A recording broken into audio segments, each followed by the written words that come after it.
हे आहे BTV network आणि आपण पाहत आहात चॅनल बी, प्रतिबिंब जनमनाचं.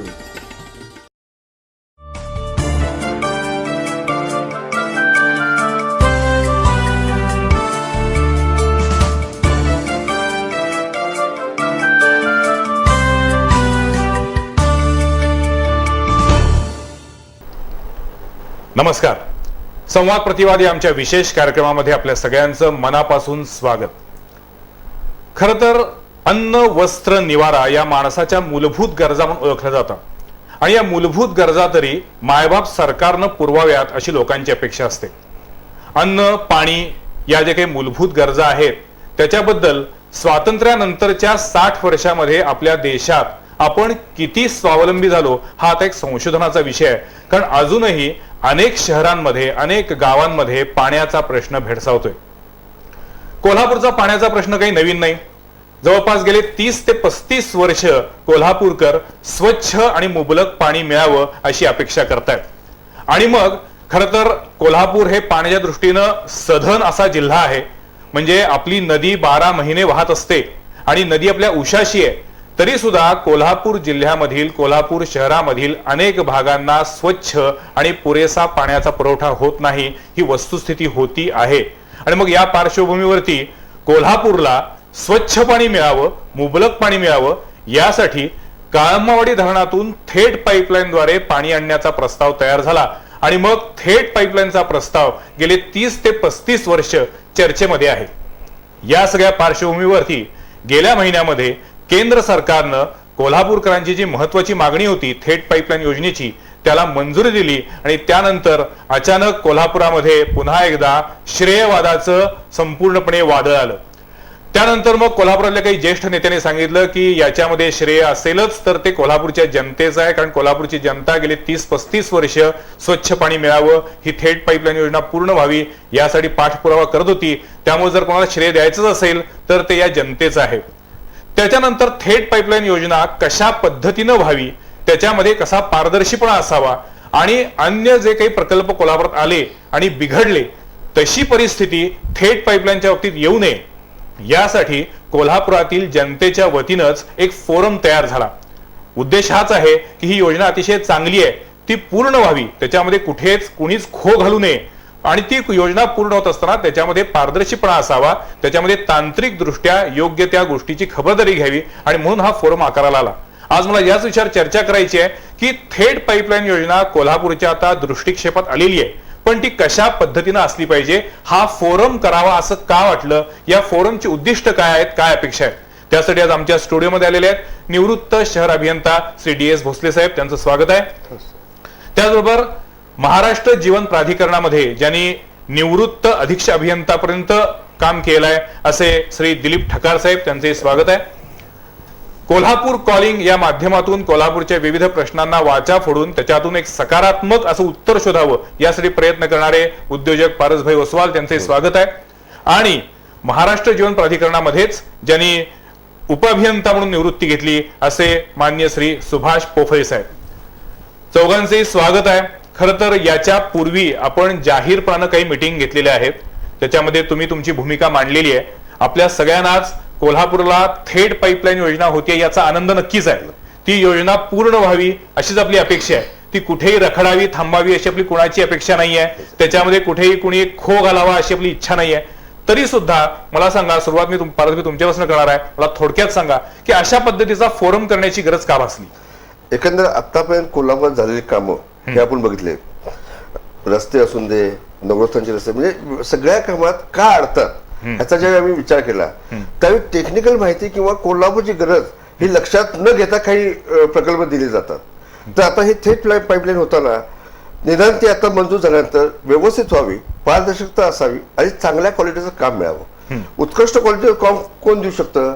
तर आता कोल्हापुरात जवळजवळ सगळ्या ह्याच्यातले निवृत्त अभियंता आहेत, त्यातले तज्ञ लोक आहेत आणि कोल्हापूर तशी तज्ञांची आणि उद्योजकांची नगरीच आहे. तर इथं सगळ्या गोष्टी ज्या असताना बाहेरचं तंत्रज्ञान आणून इथं दिलं जातं, तर त्याच्यामुळे कोल्हापूरकरांचं जर घेतलं आपण त्याचं मार्गदर्शन आणि ह्या व्यासपीठामार्फत आम्ही हाच विचार करणार आहे की अशा योजना आल्यानंतर त्या योजना व्यवस्थित पार पडण्यासाठी आमचं फोरम त्याला कशामध्ये सपोर्टिंग राहील, काही टेक्निकल बाबतीत चुकत असेल तर कशामध्ये त्याला आम्ही समजून सांगू आणि थिंक टँक होऊन चांगल्या योजना याच्यापुढे कोल्हापूरला मिळतील.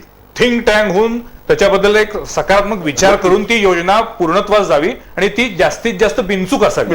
अच्छा, पण मला मुळात सांगा की एकीकडे तुम्ही म्हणताय की आज ही थेट पाईपलाईन योजना पूर्णत्वास जाण्यासाठी त्याच्यामधल्या ज्या काही तांत्रिक गोष्टी आहेत त्या तांत्रिक गोष्टी महानगरपालिकेनं तुमच्यासमोर पूर्णपणे सगळ्या मांडलेल्या आहेत का?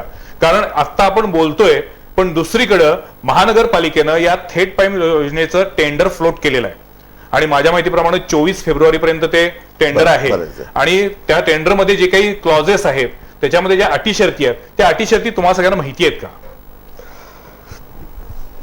कोणी सांगा मला, काही कोणी एखादं उत्तर द्या. त्याचं उत्तर थोडंसं की जी काय केशवराव भोसलेमध्ये जी काय केशवराव भोसले नाट्यगृहात एक मध्यंतरी एक मीटिंग झाली होती. त्या बैठकीमध्ये योजनेचा जो कन्सल्टंटनी मांडलेला जो काय एक आढावा आहे त्यामध्ये योजना होण्याबद्दल काळमवाडीतून पाणी येण्याकरता लोकांना कुणाच दुमत नाही. फक्त ती योजना आज ज्या पद्धतीमध्ये येणार आहे आणि आज त्याची निविदा काढताना नेमके काय काय घ्यावं असेही थोडेफार तिथं काही चर्चा झाल्या. त्यामध्ये आजही माझं थोड्याशा ज्या अनुभवातनं मी असं सांगतो की जी निविदा प्रक्रिया होणार आहे त्यामधले अडथळे कोणते काम होण्यातना कॉन्ट्रॅक्टर काम करताना त्याला येणाऱ्या अडथळ्यामध्ये भूसंपादनाचा फार महत्वाचा विषय येतो.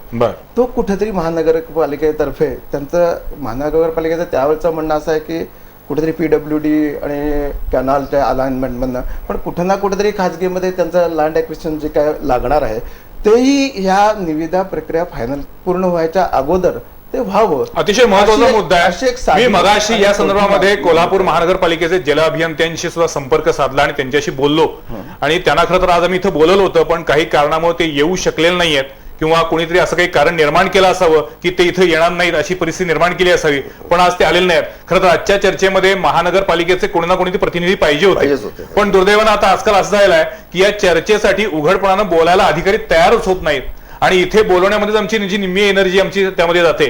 पण एनिवे, पण तुमचा मुद्दा जो आहे तो मुद्दा मी त्यांना विचारला होता की जर आपल्याला माझ्या माहितीप्रमाणे 30 महिन्यामध्ये ही संपूर्ण योजना पूर्ण करायची आहे आणि त्यासाठी 424 कोटी रुपयाचं हे टेंडर आहे. मला जी माहिती मिळाली आहे त्यानुसार 30 महिन्यात काम करत असताना तुम्ही म्हटलात तो मुद्दा अत्यंत महत्वाचा आहे भूमी संपादनाचा. जी पाईपलाईन येणार आहे त्याच्यासाठी जागा कुठं आहे तर त्याच्यावरती महानगरपालिकेच्या जलअभियंत्यांचं उत्तर आहे की ती एकतर PWD किंवा महानगरपालिकेच्या अखत्यारीतील जागा जी आहे त्याच्यातनंच आम्ही ते करणार आहे. पण तरी सुद्धा काही ठिकाणी खासगी जागा वापरावी लागेल असं चित्र आहे का नाही? थोडस वाटतंय पण ती त्यांनी उघडपणे सांगावं की लागतच नसेल तरी सुद्धा जलसंपदा खातं आणि PWD ज्या रस्त्याच्या अलंग कॅनलवरनं जे काही लाईन्स येणार आहेत त्यांचं अधिकृतरित्या त्यांनी कुठेतरी ते before finalisation of the tender म्हणजे टेंडर प्रक्रिया पूर्ण व्हायच्या अगोदर हे जर ताब्यात घेतलं तर कॉन्ट्रॅक्टला काम करताना खूप चांगल्या पद्धतीची मदत होऊन 2 ते 2.5 वर्षामध्ये हा जर प्रकल्प पूर्ण करायचा असेल तर भूसंपादनाचा विषय किंवा आपल्या ताब्यात भूसंपादन करून मिळणारी जागा याबद्दल महानगरपालिकेनं नक्कीच जागरूक राहायला पाहिजे. म्हणजे तुमची महानगरपालिकेनं अशी अपेक्षा आहे की महानगरपालिकेनं भूमी संपादनाबद्दल काय केलं हे जाहीर करावं आधी. हे पाईपलाईन कुठून कशी येणार आहे त्यासाठी जागा कुणाची आहे हे त्यांनी जाहीर करणं अपेक्षित आहे. DS भोसले साहेब, मला तुमच्याकडे यायचंय, मी तुमच्याकडे येतो पारसभाई. मला सांगा, तुम्ही शहर अभियंता म्हणून काम केलंय. एक काळ असा होता की कोल्हापुरामध्ये पाण्यासाठी रोज आंदोलनं व्हायची, एकतर पाणी अपुरं आहे म्हणून किंवा दूषित आहे म्हणून. आणि त्यावेळेला मला आठवतं चांगलं की महाराष्ट्र जीवन प्राधिकरण आणखीन कोल्हापूर महानगरपालिका यांच्यामध्ये कलगीतुरा रंगायचा. म्हणजे जी योजना शिंगणापूर योजना जी काही महानगरपालिकेकडे हस्तांतरित केली ती हस्तांतरित करत असताना महानगरपालिका ती घ्यायला तयार नव्हती. मग आज आपण जेव्हा पाण्याच्या प्रश्नाबद्दल तुम्ही बोलताय, तुम्ही त्यातले जीवन प्राधिकरणाचे एका जबाबदार पदावरचे तुम्ही अधिकारी आहात, तर तुम्हाला असं वाटत नाही का की कोल्हापूरच्या पाणी प्रश्नाला कुठेतरी जीवन प्राधिकरण जबाबदार होतं? तुमचा काय अनुभव आहे? DS भोसले साहेब, मी तुम्हाला विचारतोय. आता तुम्ही निवृत्त आहात, मित्र आहात, पण तुम्ही त्या वेळेच्या भूमिकेतनं मला तुम्ही उत्तर द्या. तेही कोल्हापूरसाठी पाणी पुरवठा योजना करण्याचे प्रस्ताव होते. वेळोवेळी ज्या वेळेला हे स्कीम्स पूर्वीच्या जुन्या झाल्यामुळं नवीन स्कीम आणणं आवश्यक होतं. ते आणत असताना हे काम मूळचं जे काम आहे जीवन प्राधिकरणाकडे सर्व अर्बन आणि रुरल स्कीम त्याचं डिझायनिंग करायचं आणि ह्या स्कीमची एस्टिमेशन आणि इव्हन त्याचं एक्झिक्युशन सुद्धा हे MJP कडूनच असायचं. त्याप्रमाणे महापालिकेला ज्या ज्यावेळेला अशा स्कीम करायला लागल्या त्यावेळेला त्या जीवन प्राधिकरण करून केल्या त्याचे गव्हर्नमेंटचं त्यावेळेला असंच धोरण होतं बर की इव्हन महापालिकेने जरी स्कीम केला तरी त्याचा तो स्कीमचा जो खर्च आहे त्या खर्चामध्ये त्यावेळेचा पॅटर्न असा होता की 10% कॉन्ट्रीब्युशन 23.5% शासनाचा वाटा आणि 67.5% हे बाय वे ऑफ लोन असे रेज करायचे. अच्छा. आता हे बाय वे लोन केल्यानंतर शेवटी त्याचा बोजा हा महापालिकेवर निश्चितच पडणार. त्यामुळे ही योजना समजा आपण आपल्या बळावर करायची ठरवली तरी ते आपल्याला शक्य आहे काय असं काही वेळा ते तपासून बघायची प्रक्रिया चालू होती. परंतु त्यानंतर शासनाने ही पण महानगरपालिकेचा त्यावेळी बऱ्याचदा असा आरोप असायचा की जीवन प्राधिकरणानं आम्हाला गयकी आणखीन पूर्ण क्षमतेनं कार्यान्वित नसलेली योजना गयात मारली म्हणून. असं मी आणखीन प्रश्न त्याबद्दल विचारत नाही. आता मी पोफळे साहेब तुमच्याकडे येतो. मला मुळात सांगा की ही थेट पाईपलाईन योजना काळमावाडीची करण्याची गरज का भासली? कारण एकीकडं आपल्याकडं शेजारीच नदी आहे. नदीच्या प्रदूषणामुळे आपल्याला दूषित पाणी प्यायला लागत असल्यामुळे आता आपल्याला 40-45 किलोमीटर लांबून पाणी यायला लागते. पण त्याच्यामध्ये आपल्याकडे एक शिंगणापूर टप्पा पण झालेला आहे. मग आता जी आपण थेट पाईपलाईन योजना करणार आहोत ह्याची सुरुवात कशी झाली होती? कारण 30-35 वर्षाचा फॉलोअप घेतोय, ती सुरुवात कशी झाली होती आणि ही योजना आता पूर्ण जेव्हा होईल त्यावेळेला शिंगणापूर योजनेचं काय भवितव्य असणार आहे? मूळ कोल्हापूरची पाणी पुरवठा योजना सुरुवातीपासून जर बघितलं तर कळंबा, बालिंगा आणि बावडा या 3 वॉटर्स होते. आता सगळ्यात ह्याच्यामधलं पण सुरुवातीचं सगळ्यात पहिलं हे कळंबा वॉटर्स चालू झालं. ओके. त्याचा सोर्स कमी पडायला लागल्यानंतर आपला बापट कॅम्पला, आपल्याला माहिती आहे का मला माहिती नाही, पण बापट कॅम्पला जिथं आता MACBचं सबस्टेशन आहे तिथं एक पंपिंग स्टेशन होतं. बर. आणि त्याला स्टीम इंजिन होते, बॉयलर्स असे असायचे तिथं आणि त्याचं पाणी पंप करून टेमलाई टाकायला येत होते. बर. ते त्यावेळी सर्व केलं ही जायचं. कधीची गोष्ट आहे साधारण? ही साधारण 1925च्या आसपास असेल. खूप जुनं म्हणतो तुम्ही. 1925 म्हणजे महाराजांच्या काळामध्ये. त्या काळात, कारण आम्ही ज्यावेळी बावडा स्कीम तयार केली, बावडा स्कीमचं ज्यावेळी हे एस्टिमेट्स तयार करत होतो त्यावेळी आम्ही ते बघून आलो होतो मुद्दा पूर्वीचं काय आहे म्हणून. त्यामध्ये 1925 सालचं मेड इन इंग्लंड हे बॉयलर तिथे आम्ही बघितले होते. ओके. आता ते बंद पडलेले होते, नंतर ते बंद झालं कारण डाऊन स्टीमला असल्यामुळे बंद झालं. ओके. आता बावडा स्कीम झाली. बावडा स्कीमच्या नंतर काही प्रमाणात जसं बालिंगा 1949 साली चालू झालं. बर. सुरुवातीला काय तिथे एकदम 49 MLDचा ट्रीटमेंट प्लॅन्ट नव्हता. बर. सुरुवातीला एक साधारण 17 ते 18 MLDचा होता. त्याच्यानंतर काही वर्षानं तो 27 MLDचा झाला. 27 MLDचा नंतर मला वाटते 82 ते 84च्या दरम्यान आणखी त्याच्यामध्ये वाढ 17 MLD 17 MLD ऍड झाले आणि तो आता 49 MLD झालाय. ओके. म्हणजे 49 सालापासून आत्ताची जी आहे ती कपॅसिटी त्याची नाही, हळूहळू वाढत आलेली ती कपॅसिटी आहे. अच्छा. मीन ऑइल काय झालं, बालिंगा हा स्वच्छ पाणी मिळणार आहे. हो. बावडा हा मात्र दूषित पाणी, कारण त्याच्यावरती आपला शहरातली सगळी घाण जयंती नदीमध्ये मिसळली जायची. बरोबर. ज्यावेळी बावडा स्कीम आखली गेली त्यावेळी जयंती नाला डायव्हर्ट करण्यात येईल असं गृहीत धरलेलं होतं. पण प्रॅक्टिकली कोल्हापूरची लोकसंख्या इतकी वाढली की ते आपल्याला शक्य झालेलं नाही. त्यामुळं दूषित पाण्याचा प्रश्न हा बावडा स्कीमला झाला. आणि माझ्या माहितीप्रमाणे 87-88च्या दरम्यान कावेरीची साथ कोल्हापूरमध्ये फार मोठ्या प्रमाणात आली. त्यात काही लोक मेले. त्यावेळी हा थेट पाईपलाईनचा प्रश्न निर्माण झाला. म्हणजे खऱ्या अर्थानं कोल्हापूरच्या या काळंबावाडी थेट पाईपलाईन योजनेसाठी कोल्हापूरकरांनी आपल्या प्राणांची आहुती दिलेली आहे. सहजासहजी आपल्याला ही स्कीम मिळालेली नाहीये. कुणीही किती त्याचा श्रेयवाद घेतला तरी त्याच्यासाठी काही लोकांना आपला जीव द्यावा लागलेला आहे. आणि मग 35 वर्षानंतर मायबाप सरकारला जाग आलेली आहे आणि आता ही योजना खऱ्या अर्थानं पाईपलाईन मध्ये असं आपण म्हणूया आता दृष्टिक्षेपात आहे. आता मला सांगा की एकीकडे तुम्ही म्हणताय की ही संपूर्ण योजना पारदर्शी पद्धतीनं व्हायला पाहिजे. तुमची इकडे चर्चा होतीये, सादरीकरण होतंय आणि त्याच वेळेला त्याचं टेंडरही फ्लोट होतंय. आता तुम्ही ज्या काही सूचना केलेल्या आहेत त्या सगळ्या सूचनांचा विचार त्या टेंडरमध्ये केला गेलाय का? तुम्ही बघितलं का? क्रॉस चेक केलं का तुम्ही? हे खरं तर 20 तारखेला ज्यावेळी महापालिकेने सादरीकरण केलं त्यावेळी आमची अपेक्षा अशीच होती की संपूर्ण ते टेंडर टेक्निकली कशामध्ये असं सादरीकरण होईल आणि त्यात लोकांच्या ज्यांच्या ह्याच्यात काम केलेलं आहे त्यांच्या हे घेऊन सूचना घेऊन ते पुढे कार्यान्वित होईल. तर त्या ह्याच्यात बऱ्याच सूचना आल्या जवळजवळ 400 ते 500 लोक तिथं हजर होते. हो. म्हणजे त्यावेळी लोकांची अपेक्षा अशी होती की ह्या संपूर्ण पाईपलाईन कशा पद्धतीनं कुठल्या टप्प्यावर होणार ही सगळी माहिती आपल्याला मिळेल. पण तसं झालं नाही. साधारणपणे 7-8 पाण्यात जशा पद्धतीने एखादा टेक्निकल म्हणून आपलं प्रेझेंटेशन देतो मी असं करणार आहे त्या पद्धतीचं प्रेझेंटेशन झालं. त्यानंतर ह्या सगळ्यांच्या सूचना घेऊन पुढे एक मिटिंग घेऊन नंतर टेंडर सादर होईल अशी अपेक्षा होती. पण प्रत्यक्षात तसं झालेलं झालेलं नाहीये. नाहीये. म्हणजे सादरीकरण झालं, ज्या काही लोकांनी दिलेल्या सूचना आहेत त्या ऐकून घेतल्या गेल्या, परंतु त्या इनकॉर्पोरेट करून त्याच्यानुसार बदल करून टेंडर तयार न करता ते घाई गडबडीनं टेंडर फ्लोट झालं असं तुम्हाला वाटतंय? बरोबर की 20 तारखेला साजरी 24 तारखेला टेंडर फ्लोट होते. 3 दिवसात काही टेंडर तयार होऊ शकत नाही. सूचनांची अंमलबजावणी होऊ शकत नाही. आणि ज्या सूचना होत्या त्या टेंडरमध्ये अंतर्भूत आहेत का? बेसिक सगळ्यांचं आमच्या सगळ्यांचं हेच आहे मत की चांगल्या पद्धतीची ही योजना हवी. कारण आतापर्यंत कोल्हापूरला झालेल्या योजनांचा बरोबर. विचार केला तर ही पारदर्शक करायची आणि ह्यासाठी कोल्हापूरकडे जागृत राहायचं. ज्या उद्देशानं हा संपूर्ण फोरम काम करतोय त्याच्यामध्ये त्यांचं म्हणणं हेच आहे की ही योजना अतिशय चांगली आहे, ती इम्प्लिमेंट व्हावी, त्याच्यामध्ये कुठेही खो असता कामा नये, त्याच्यामध्ये कुठे विलंब होता कामा नये. आणि आजवरचा जर काही कोल्हापूरचा अनुभव घेतला तर त्याचा विचार करून ही योजना करत असताना जे काही संभाव्य त्यामधले अडथळे असतील, संभाव्य दोष असतील, त्रुटी असतील त्या राहू नयेत याच्यासाठी एक थिंक टँक म्हणून ही लोक काम करायचा प्रयत्न करतायत. पण आता तरी महानगरपालिकेनं याच्यातील कोणकोणत्या सूचना विचारात घेऊन टेंडर फ्लोट केलाय हे चित्र स्पष्ट नाही आहे. मला या विचार अजूनही काही प्रश्न विचारायचे आहेत, पण त्यापूर्वी एक छोटासा ब्रेक. पाहत राहा संवाद प्रतिवाद.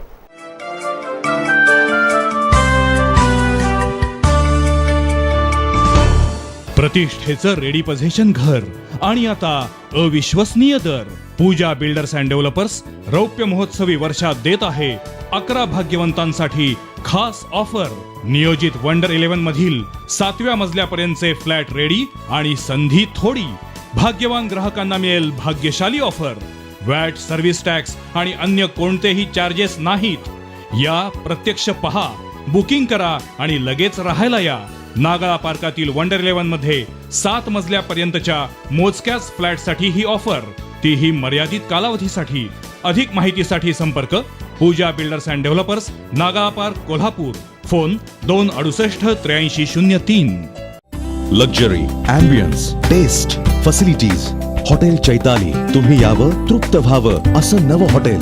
संपूर्ण एसी, डिलक्स, सुपर डिलक्स, अलिशान रूम्स. प्रत्येक रूम परिपूर्ण सुख सुविधांनी संपूर्ण. व्हेज नॉन व्हेज डिशेसचं dining, Punjabi, Chinese, Indian, Kolhapuri cuisine. Rooftop party venue, प्रशस्त सुरक्षित पार्किंग. कॉन्फरन्स गेट टुगेदर साठी बेस्ट डेस्टिनेशन हॉटेल चैताली. कोल्हापूरच्या आदरातिथ्याचं आणि सर्वोत्तम सेवा सुविधांचं टॉप क्लास ठिकाण हॉटेल चैताली. शंकर पाटील ग्रुपचा अभिनव प्रकल्प hotel Chaitali, Kadamwadi road, Rajgaurav hall समोर, कोल्हापूर. जागतिक दर्जाची नेत्रसेवा देणारं वासन आय केअर. मोतीबिंदू शस्त्रक्रिया पॅकेजेस 6,000 पासून 60,000 पर्यंत. IQ आणि मल्टीफोकल लेन्सवर खास सूट. तसंच चष्म्यापासून कायमस्वरूपी मुक्ती मिळण्यासाठी अत्याधुनिक मशीनद्वारे अवघ्या काही मिनिटातच पूर्णतः सुरक्षित आणि वेदनारहित उपचार. यासाठी ऍडमिट होण्याचीही गरज नाही. वासन I care hospital, station road, कावळा नाका, कोल्हापूर. फोन 0239-3989-000. प्रतिष्ठेचं रेडी पोझिशन घर आणि आता अविश्वसनीय दर. पूजा बिल्डर्स अँड डेव्हलपर्स रौप्य महोत्सवी वर्षात देत आहे 11 भाग्यवंतांसाठी खास ऑफर. नियोजित वंडर 11 मधील 7व्या मजल्यापर्यंतचे फ्लॅट रेडी आणि संधी थोडी. भाग्यवान ग्राहकांना मिळेल भाग्यशाली ऑफर. वॅट, सर्व्हिस टॅक्स आणि अन्य कोणतेही चार्जेस नाहीत. या, प्रत्यक्ष पहा, बुकिंग करा आणि लगेच राहायला या. नागाळा पार्कातील वंडर 11 मध्ये 7 मजल्यापर्यंतच्या मोजक्याच फ्लॅटसाठी ही ऑफर, तीही मर्यादित कालावधीसाठी. अधिक माहितीसाठी संपर्क Pooja builders and developers, Nagala park, Kolhapur. Phone 268-8303.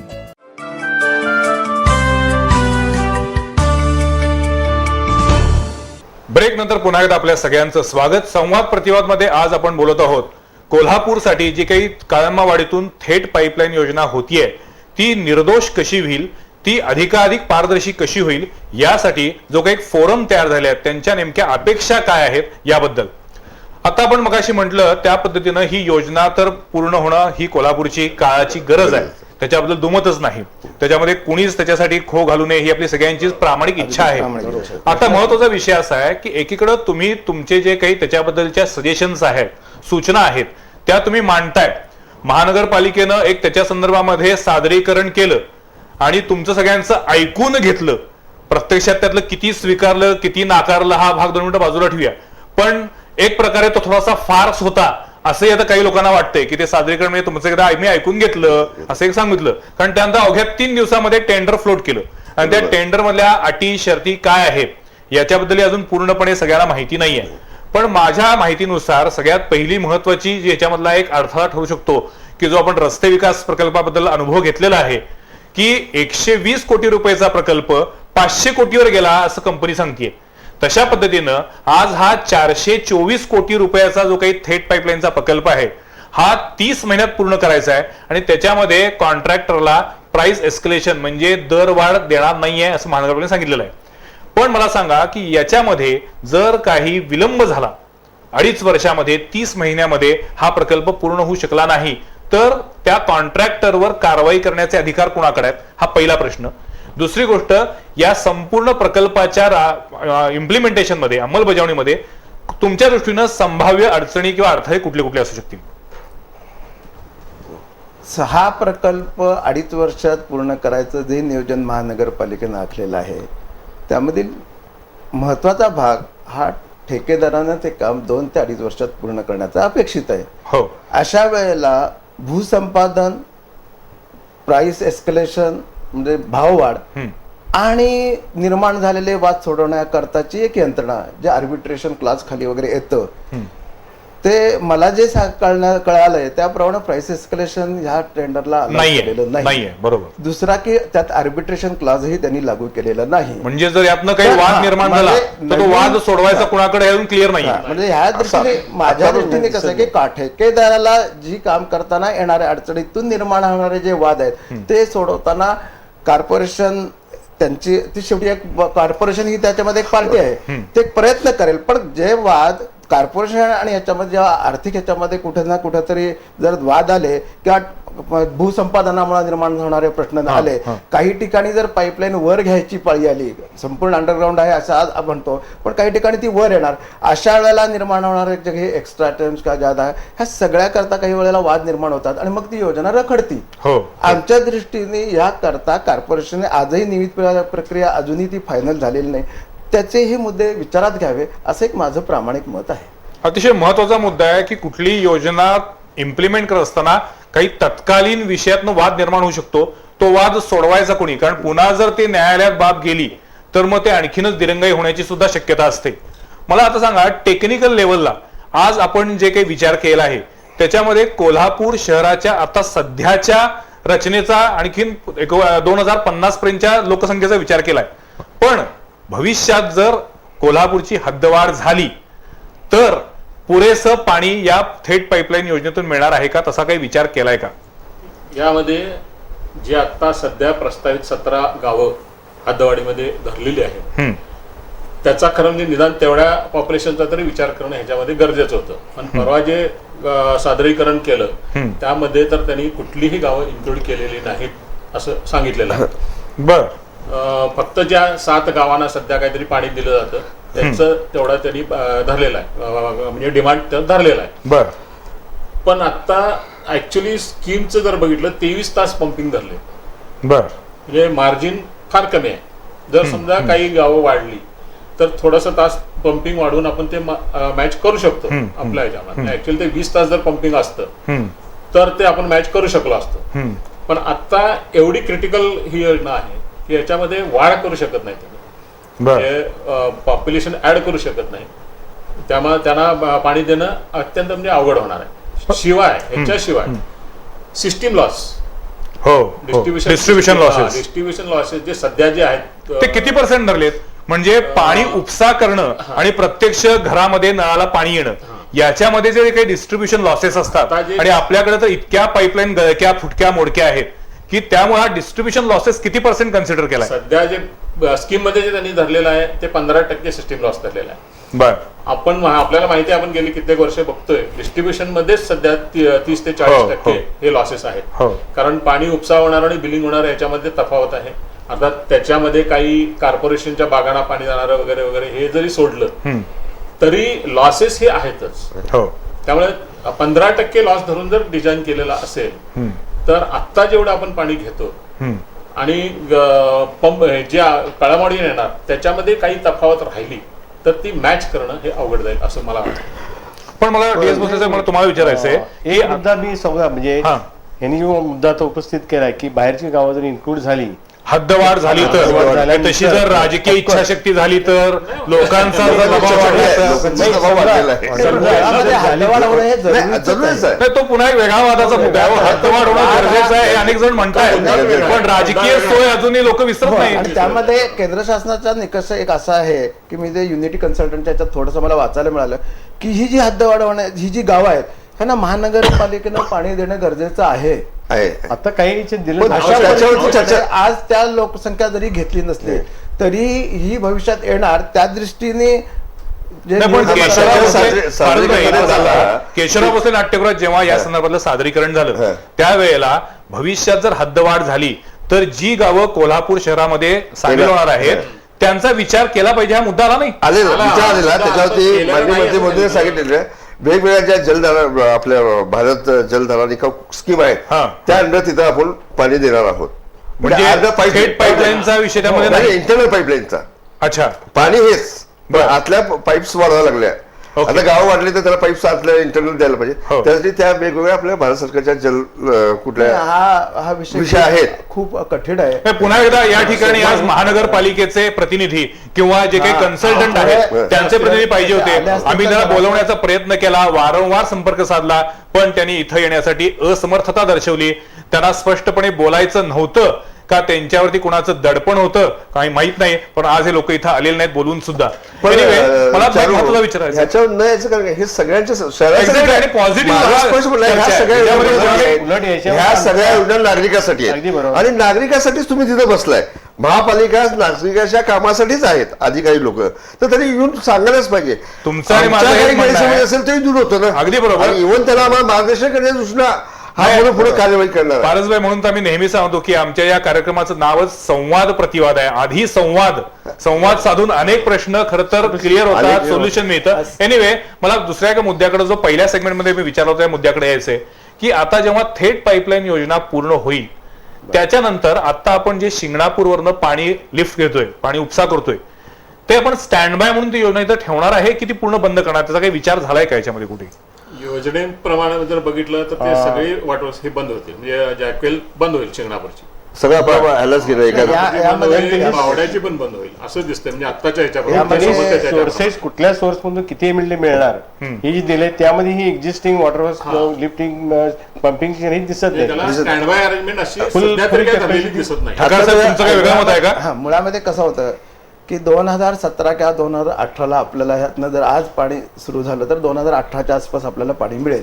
तोपर्यंत ही वॉटर वर्क चालणारच. तुम्ही 4 वर्षाचा अवधी घेताय म्हणताय? माझ्या दृष्टीने महानगरपालिका म्हणते 2.5 वर्षात पूर्ण करणार. वर्षात होणार हे महानगरपालिकेने केलं तर त्यांचा आम्हाला आनंदच आहे. म्हणजे मुरुगन आहे पण आनंद आहे नाही, पण प्रयत्न आहे. कुठल्याही परिस्थिती एवढी मोठी टेक्नॉलॉजी योजना होऊ साधारणपणे होऊ शकत नाही असं म्हणत. पण ह्या लोकांना हे- त्याच्यात घेतलं तर आम्ही 2.5 वर्षात त्याला सहकार्य करून दाखवू. ह्या सहकार्यातून चांगली आणि ह्याच्यात एजन्सी चांगली घ्यायला नाही, पाहिजे. आपण सगळे Tender देताना- बोलतोय, पॉझिटिव्हली विचार करतोय. आळंवाडीतून आणि पाणी tender येण्याबद्दल देताना कुणाचाही विरोध विरोध नाही. नाही. तेव्हा तोपर्यंत फक्त येणाऱ्या पाण्याचं विनियोजन जे काय आहे नाही, पण ठीक आहे, तुमचा मूळ मुद्दा तो होता की 2017-18 ही योजना सुरू होईल. तोपर्यंत बालिंगा किंवा शिंगणापूर शिंगणापूर किंवा कळंबा हे चालू ठेवणं गरजेचं आहे. त्याच्याकरता निर्माण होणारे जे काय मेंटेनन्स देखभाल दुरुस्ती वगैरे हे सगळे विषय चालू आहेत. पुढे जी लोकसंख्या जर ह्या 4-5 वर्षात हद्दवाढीचे जे काही विषय जर सुटले तर त्याकरता काही प्रमाणात ह्या योजनांना चालू ठेवल्याच पाहिजे. भाग आहे. किंबहुना स्टँड बाय म्हणून आपल्याला ती योजना चालू ठेवलीच पाहिजे. किंवा महानगरपालिकेमार्फत ह्या योजनांचं रिक्रिएशनल यूज कसा करता येईल अशा दृष्टीने विचार करावा लागेल. अच्छा. कारण असं आहे की ह्या योजना खरंच बंद करणार असतील तर त्या ज्या जागा आहेत त्या जागेवर काहीतरी करणं की आहे त्या बिल्डिंगचे नेमके उपयोग कसे करावे. काही आता एवढं शिंगणापूरचा जो मोठ्याच्या मोठं पंपिंग स्टेशन आहे, एखादा रिक्रिएशनल ऍक्टिव्हिटीज तिथं करू शकता. त्यामुळे मला एक गोष्टीचं नवल वाटतंय पारसभाई, की तुम्ही सगळ्यांनी कळंबावाडी थेट पाईपलाईन योजना पूर्ण क्षमतेनं आणि निर्दोषपणे व्हावी यासाठी 2-4 वेगवेगळ्या मीटिंग घेतल्या. त्याच्याबद्दल सर्वच प्रसारमाध्यमांनी बातम्या दिल्या. पण अजूनही तुमच्यामध्ये सुद्धा या संपूर्ण योजनेबद्दल पूर्णपणे क्लिअर कट आयडिया नाहीये. म्हणजे तुम्हाला महानगरपालिकेनं संपूर्ण माहिती अजून दिलेली नाही का, तुम्ही अजून ती माहिती घेण्यामध्ये कमी पडलेला आहात? नाही, माहिती मागितली. माहिती म्हणजे आपल्या व्हॉल्यूम 3 मिळाला आम्हाला, जे काय त्याचा खर्च होणार आहे टेंडर मध्ये कॉस्ट कुठल्या काय काय आयटम झालेले आहेत. पण टेक्निकल टेंडर व्हॉल्यूम 1 आणि व्हॉल्यूम 2 ह्याच्यात तर टेक्निकल डाटा असतो. कशा पद्धतीने पाईपलाईन येणार आहे, त्याचे डिस्टन्स कुठं असणार आहे, कुठं ब्रेक होणार, ह्यामध्ये टेक्निकल माहिती मिळाली आहे. पण 425 कोटी कसे झाले आणि कुठल्या आयटमवर किती खर्च होणार ते व्हॉल्यूम 3 आम्हाला मिळालेला आहे. अच्छा. त्याच्यावर आम्ही आता तुम्ही आता 425 कोटी म्हटलात, पण त्याच्यामध्ये माझ्या माहितीप्रमाणे पुढच्या 5 वर्षाची ऑपरेशनल कॉस्ट आणि मेंटेनन्स कॉस्ट ही पण त्या संबंधित ठेकेदाराची जबाबदारी आहे. ते 10 कोटी त्यात धरलेली आहे. 10 कोटी नाही जरी असतील तरी ती तरी वेगळी आहे. त्याच्यामध्ये त्या स्कीमच्या एनर्जी चार्जेस Energy charges कॉर्पोरेशनला द्यावे लागतात. त्या नाही, पण scheme सगळ्यात महत्वाचा मुद्दा जो नागरिक म्हणून आहे की एखादी स्कीम झाल्यानंतर त्या स्कीम मध्ये जर काही प्रॉब्लेम क्रिएट झाले तर आम्ही महानगरपालिकेला दोष देणार. महानगरपालिका म्हणणार की याची आता सध्याची जबाबदारी या कॉन्ट्रॅक्टरची आहे. तर अशा वेळेला पुन्हा जर काही त्यामध्ये वितुष्ट निर्माण झालं, डिस्प्यूट आला, तर त्याच्याबद्दल सोडवणुकीसाठी कोण आहे? लवाद आहे का? अशी कुठली कॉम्पिटंट ऑथॉरिटी आहे का? याच्याबद्दल एक मी मुद्दा सांगतो की टेंडर म्हणजे काय, टेंडरचे 3 भाग असतात. एक म्हणजे tender notice, detail tender notice, त्यानंतर शेड्यूल बी, जे वेगवेगळे ह्या स्कीम मध्ये कोणती काम आहेत, त्यांचे आयटम कुठले, त्याचे रेट्स किती, अमाऊंट कुठे, हे आम्ही शेड्यूल बी हे आता आपल्याला मिळालेलं आहे. तिसरा भाग जो अतिशय महत्वाचा आहे, कंडिशन्स ऑफ कॉन्ट्रॅक्ट. हे कॉन्ट्रॅक्ट कशा पद्धतीने एक्झिक्यूट करायचं याच्यासाठी हे टेंडर कंडिशन्स असतात. आपण मगाशी जे म्हटलं किंवा थकार साहेबांनी सांगितलं की याच्यामध्ये आर्बिट्रेशन क्लॉज आहे काय, मग हा असेल तर तो कंडिशन्स ऑफ कॉन्ट्रॅक्ट मध्ये असतो. पण म्हणजे आता मला असं वाटतंय की आता महानगरपालिकेने टेंडर फ्लोट केले, पण ते टेंडर अंतिम करताना तरी या सगळ्या मुद्द्यांचा विचार केला पाहिजे. आणि ज्या एजन्सीला ते टेंडर देतील त्यावेळी ह्या सगळ्या गोष्टी अंतर्भागून द्यावं.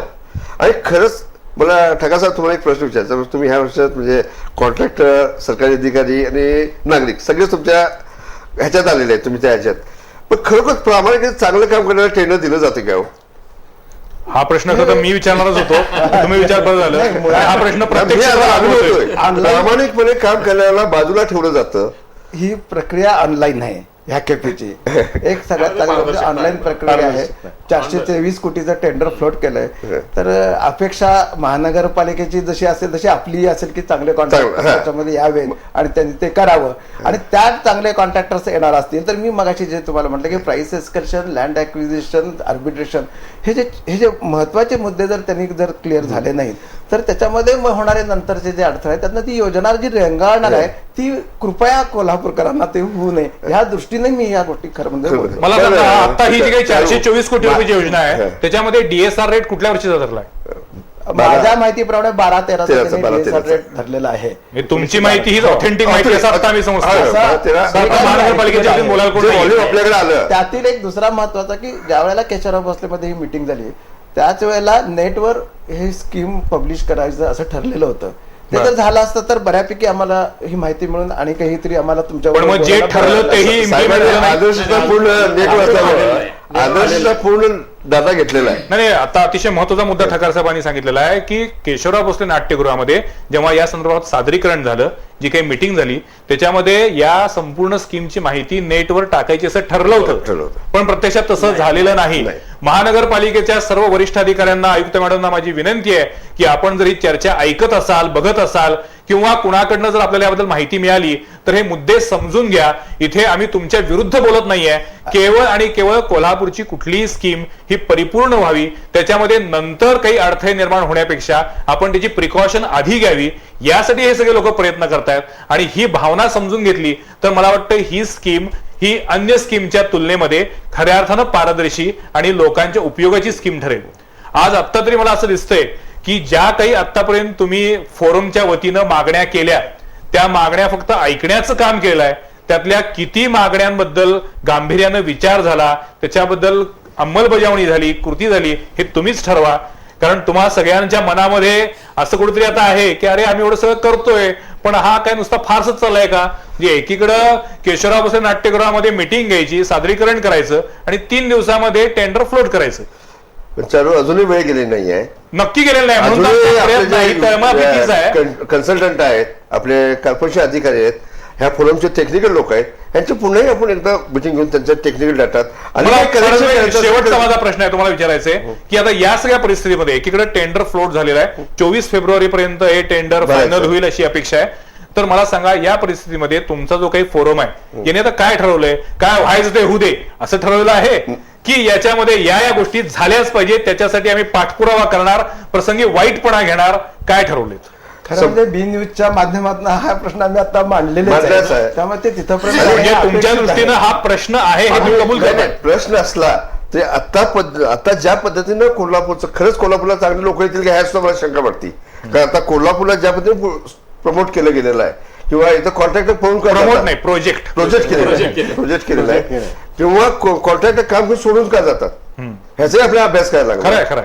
तर आता नवीन येणारा नगरोत्थानसारखी योजना आपली रखडतीये. आणि आता येणारा कॉन्ट्रॅक्टर खरोखर त्याचं पूर्वपीठिका बघावी लागेल की तो खरोखर टेंडर गेला कॉन्ट्रॅक्टर चांगला आहे काय, आता आपण त्याने काय काय योजना पूर्ण केलेल्या आहे. आत्ताची जी ही कारण योजना आहे ना, आम्ही आता पहिल्यांदाच ती टेंडर प्रोसेस व्हायच्या पूर्वी हा फोरम काय स्थापन केला की आतापर्यंत ज्या कोल्हापूरला झाल्या योजना त्या फुलफिल झाल्याच नाही.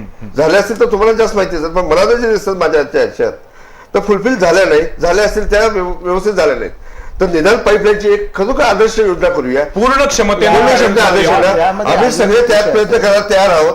महापालिका अधिकारी आणि जे काही टेंडर घेणार आहेत त्यांनी ही योजना आपल्याला आदर्शवत करायची आहे असं समजून ते टेंडर घ्यावं अशी आम्ही त्याच्या- आता एकूणच सरकारी स्तरावरती आदर्श या शब्दाचा धसका घेतलेला आहे, त्यामुळे तुम्ही आदर्शवत म्हणू नका. ठकार साहेब काहीतरी म्हणत होते. यामध्ये एक विषय असा आहे की ठेकेदार ठरल्यानंतर सुद्धा कन्सल्टंट आपल्याकडे आहे. माझी इच्छा अशी की कन्सल्टंटचा स्कोप नेमकी ही स्कीमचे जे डॉक्युमेंटेशन आहे ते कन्सल्टंट नेमकं कशा प्रकारे करणार आहे, ते महानगरपालिकेला त्याचं सादरीकरण कसं होणार आहे, किंवा काही सिटीजन फोरम असेल त्यांना ते नेमकं कसं सादरीकरण होणार आहे. कॉर्पोरेशनमध्ये आत्ता असलेला स्टाफ त्यातून त्यांच्या मार्फत होणारं सुपरविजन आणि कन्सल्टंट मार्फत होणार ह्याचा मेळ नेमका कसा आहे बरोबर. हेही त्यातून नेमकं आता जे MSRDC आणि सोविल यांच्यामध्ये झालेलं त्यामुळे आहे उद्या त्याची काय होणार? पुनरावृत्ती Correct. पुन्हा या प्रकल्पामध्ये होऊ उद्या नये. काय होणार की जसं टोलच्या बाबतीमध्ये महानगरपालिकेला शेवटी गेलं जबाबदार धरलं जातं, तसं ह्या सगळ्याच्यामध्ये महानगरपालिकेच्या काही गोष्टींमध्ये महानगरपालिकेला ज्या पद्धतीत जबाबदार धरलं जाईल ते करायच्या ऐवजी कन्सल्टंटचा हा जो विषय आहे तो नेमका स्कोप त्याचा वाईड करून कन्सल्टंटला थोडाफार जबाबदार धरणं जरुरीचं आहे. थोडक्यात मला असं वाटतंय की याच्यामध्ये महापालिका असेल किंवा तो कन्सल्टंट असेल यांच्या रोल्स अँड रिस्पॉन्सिबिलिटीज ठरल्या पाहिजे. नाही, मला एक म्हणायचं आहे, आता आपण IRB आणि ह्याचं कम्पेअर करतोय बरंच, पण ऍक्च्युली नगरोत्थानचे रस्त्याची जी कामं झाली किंवा त्याचं जे फायनान्शियल पॅटर्न जो आहे तो आणि आपला हा आत्ताच्या ह्या स्कीमचा हा जवळजवळ सारखा सारखाच आहे. आहे. सारखा आहे. म्हणजे हा BOT नव्हे. बरोबर, अगदी बरोबर. शासन अगदी दिलेलं बरोबर. आपल्याला रोड नाही. तसाच तो नगरोत्थानचा हा BOT नव्हता. तो गव्हर्नमेंटने पैसे देऊन केलेला आहे. आता नगरोत्थानची जी परिस्थिती झाली, बरेचसे रस्ते अर्धवट पडले, हो. त्याला कारणीभूत जे आहे, जे काय कारण आहेत ती कारण ह्या इथं पुन्हा येऊ नयेत अशीच कारण, अगदी असं बरोबर. हे व्हायला पाहिजे. या आता थेट पाईपलाईन साठी 10% महानगरपालिकेचा वाटा, हा. 10% राज्य सरकारचा आणि 80% केंद्र सरकारचा असं आहे. आहे. त्यामुळे निधीबद्दल काही प्रॉब्लेम येणार नाही.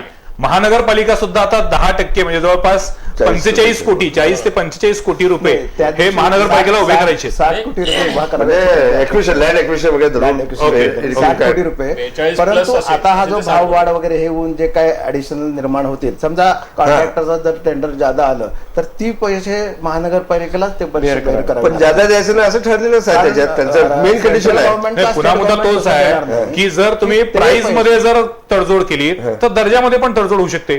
नाही, पण आज जे त्यांनी आता जे मी माझ्याकडे जे आलेले टेंडर चांगल्या पद्धतीच्या कामाचंच टेंडर आहे. अच्छा, म्हणजे 424 कोटी रुपये महानगरपालिकेने ठरवून दिलाय, त्याच्यामध्ये जे काम पूर्ण करायचं हा, आणि त्याच्या आणि काम केल्यानंतर पुन्हा 5 वर्ष त्याचा मेंटेनन्स करायचा. करायचा. म्हणजे आताचे रेट जे आहेत आणि आता जे मार्केट रेट आहेत चांगले रेट आहेत.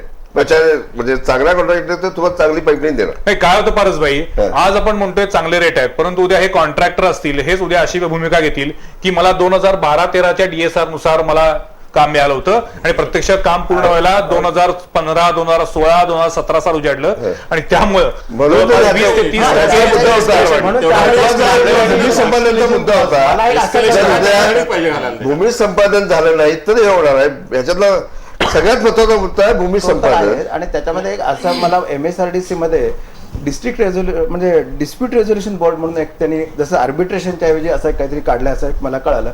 अशा पद्धतीत पण कुठं ना कुठेतरी हे वाद निर्माण होणार जे होती एक यंत्रणा किंवा एक सिस्टीम पाहिजे कुठेतरी. बरोबर. हा एक प्रामाणिक त्याच्यामधला विषय की ती योजना मग पूर्ण होणार असं आपण म्हणणार. मग कोल्हापूरचे लोक आहेत मग सगळं सांगतायत पण प्रत्यक्षात होत नाही असं जे येतं ते येऊ नये अगदी अशी बरोबर. आमची इच्छा आहे. मला वाटतं या चर्चेतनं आपल्या सगळ्यांना लक्षात आलं असेल की या सगळ्याच लोकांची इच्छा आहे की ही अतिशय महत्वाकांक्षी, कोल्हापूरच्या दृष्टीने अत्यंत उपयोगी अशी योजना आहे. काळंबावाडी थेट पाईपलाईन योजनेसाठी गेले 30 वर्ष कोल्हापूरकरांनी पाठपुरावा केलाय, लढा दिलाय, काही लोकांनी आपली जीव गमावलेले आहेत. आता ही योजना होत असताना त्याच्यामध्ये कुठेही खो बसू नये, कुठल्याच पातळीवरती त्याच्यामध्ये काही त्रुटी उणीवा राहू नयेत आणि म्हणून आता जरी ही टेंडर प्रोसिजर महानगरपालिकेनं सुरू केली असली तरी टेंडर फायनल करत असताना या क्षेत्रातली जी काही तज्ज्ञ मंडळी आहेत त्यांच्या सूचनांचा किमान विचार करावा आणि ज्या सूचना योग्य असतील त्या स्वीकाराव्यात. त्याच्यानुसार त्या टेंडर जो कोण घेणार असेल त्या कॉन्ट्रॅक्टरला त्या अटी शर्ती लावाव्यात, जेणेकरून या योजनेमध्ये भविष्यात कोणतेही डिस्प्यूट निर्माण होणार नाहीत, कोणतेही वाद निर्माण होणार नाहीत आणि वेळेवरती आणखीन दर्जात्मक दृष्टीनं हे काम पूर्ण होईल. आज आमच्या स्टुडिओमध्ये 4ही मान्यवर आले आणि कोल्हापूरच्या अत्यंत जिव्हाळ्याच्या प्रश्नावरती तितक्याच आत्मीयतेने बोलले. याबद्दल मी त्यांचे आभार मानतो. पुढच्या सोमवारी पाहायला विसरू नका आणखीन एका विषयावरील चर्चा संवाद प्रतिवादमध्ये.